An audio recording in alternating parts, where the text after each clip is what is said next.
મિત્રો તમને નવાઈ લાગશે, આશ્ચર્ય થશે, પણ જર્મનીના કેટલાક ટેકનોક્રેટ્સ, કેટલાક એન્જિનિયર, કેટલાક વિજ્ઞાન સમજનારા વિદ્વાનો એ કોદરામ ગામમાં આવવાના છે, વડગામ વિધાનસભાના કોદરામ ગામે. અને એટલા માટે આવવાના છે કે હમણાં કોદરામની દૂધ ઉત્પાદક મંડળીનું કેટલાક લોકોનું કહેવું છે કે દૂધ 11 લાખની કિંમતનું દૂધ પંખા ફરવાના કારણે ઉડી ગયું. આ કઈ રીતે શક્ય છે?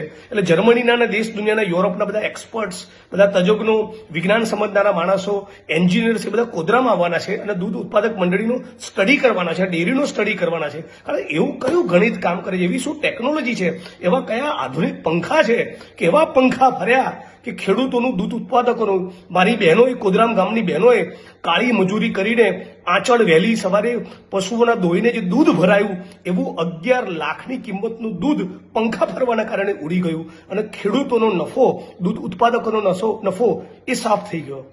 વડગામ વિધાનસભાના વડગામ ગામની દૂધ ઉત્પાદક મંડળીનો 11-12% નફો, મુમણવાસ ગામનો નફો 12-13%, કોદરામનો નફો ફક્ત 6.5%.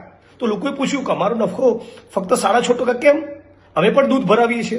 તો જવાબ મળ્યો, પંખા એવા ફર્યા કે 11 લાખની કિંમતનું દૂધ ઉડી ગયું. તો આ કઈ રીતે શક્ય બન્યું એ જાણવા માટે યુરોપના બધા કેટલાક વિદ્વાનો અને ટેકનોક્રેટ્સ એન્જિનિયર આવવાના છે કોદરામ.